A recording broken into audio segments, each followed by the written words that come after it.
तो आज मैं पुनः आपके सामने उपस्थित हूँ वर्ग 10 के गद्यखंड के वस्तुनिष्ठ प्रश्नों के साथ। इसके पहले मैं आपको कुछ बातें बताना चाहूँगा।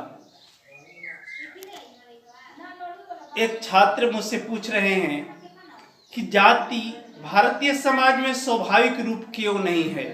देखिए, इस श्रम विभाजन का चौथा प्रश्न है, तो इसको थोड़ा सा समझा रहे हैं। श्रम विभाजन का स्वाभाविक रूप इसलिए नहीं है क्योंकि जो जाति है तो लोग पहले से निर्धारित कर देते हैं कि यह वैश्य है तो यह बनिया ही बनेगा, या यह शूद्र है तो इसका काम मोची का ही है, पहले से निर्धारित है। इसीलिए यह भारतीय समाज में जो है स्वाभाविक रूप नहीं है। मान लीजिए कोई बच्चे का इच्छा है कि हम डॉक्टर बने, कोई किसी की इच्छा है कि हम सैनिक बने, तो कहेगा कि नहीं तू तो शूद्र हो, और सैनिक कैसे बनेगा, सैनिक तो केवल क्षत्रिय बनेंगे।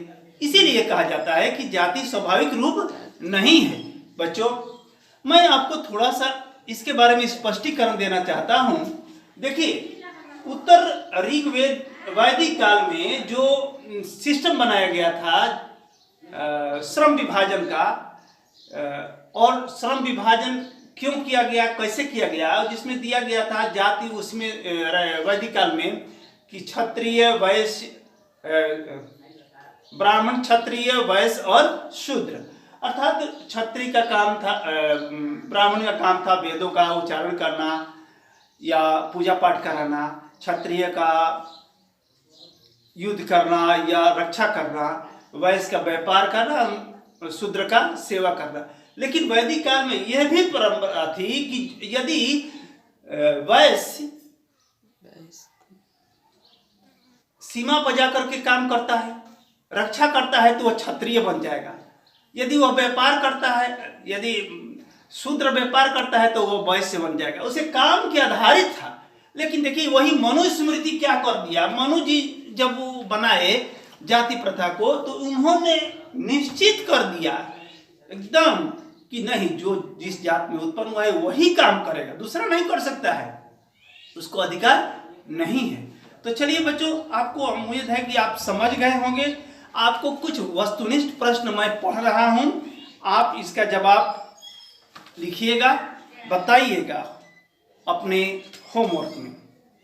तो पहला प्रश्न है, भीमराव अंबेडकर का जन्म किस जिले में हुआ था। ऑप्शन है महू, मुंगेर और मधुबनी। आपको बताना है किस जिले में हुआ था। दूसरा प्रश्न है, भीमराव अंबेडकर किनके प्रोत्साहन से उच्चतर शिक्षा प्राप्त किए थे। ऑप्शन है नवाब के, नरेश के और या अपने किसी रिश्तेदार के। तीसरा प्रश्न है, डॉक्टर भीमराव अंबेडकर की शिक्षा कहाँ कहाँ हुई थी। तो ऑप्शन है पेरिस में हुई थी, न्यूयॉर्क में हुई थी, ब्रिटेन में हुई थी, लंदन में हुई थी। अंबेडकर जी किनसे प्रेरित थे, ये प्रश्न है। आपको ऑप्शन दिया जा रहा है कि बुद्ध से, महावीर से या गुरु नानक से। अगला प्रश्न है, आर्थिक पहलू से जाति प्रथा कैसी प्रथा है, अच्छी है, लाभदायक है या हानिकारक है। किन बातों का दूसरा नाम लोकतंत्र है। भाईचारा, जातिवाद, श्रम विभाजन। बच्चों, ये रहा श्रम विभाजन के पहले पार्ट से कुछ प्रश्न, और दूसरे पार्ट से भी प्रश्न आपको दे रहे हैं, आप जान लीजिए। सेन साहब की कार कितने की थी, 8,500 की, 7,500 की या 5,500 की। सेन साहब की कितनी लड़कियां थी, उनका नाम बताएं। तो सेन साहब के ये नाम नहीं बताइएगा, आप ये केवल इस प्रश्न को सुधार लीजिएगा। कितनी लड़कियां थी, 6, 5, 4। सेन साहब के बेटे का क्या नाम था, शंकर, कासू या मदन।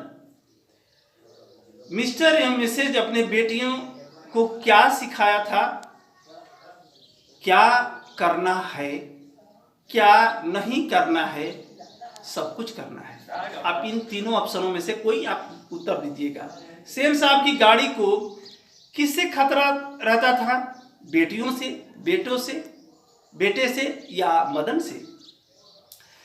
अगला प्रश्न है, सेन साहब अपने बेटे को क्या बनाना चाहते थे? डॉक्टर, इंजीनियर या पुलिस? पत्रकार महोदय अपने बेटे के बारे में क्या ख्याल रखते थे?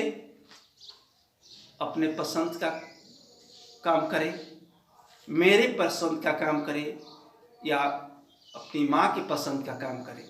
ये 3 ऑप्शन है। मदन किसका लड़का था? अगला प्रश्न है, तो उसका ऑप्शन है ड्राइवर का, गिरधर का या सेन साहब का। अगला प्रश्न है, गिरधर को नौकरी से क्यों निकाला गया? गिरधर घमंडी था, गिरधर का बेटा सेन साहब के बेटे को मारा था या गिरधर चोर था? मदन को सुफर ने क्यों धक्का दिया? क्योंकि उसने शीशा तोड़ दिया, उसने गाड़ी को छुआ या चोरी किया था? ये इस तरह से आपका इतने वस्तुनिष्ठ प्रश्न आते हैं। एक प्रश्न आपके लिए विशेष रूप से मैं दे रहा हूं, संविधान सभा के सदस्य कौन कौन थे? इस प्रश्न को आप जरूर लिखिएगा। मिलते हैं अगले वीडियो में, तब तक के लिए धन्यवाद, विदा कीजिए।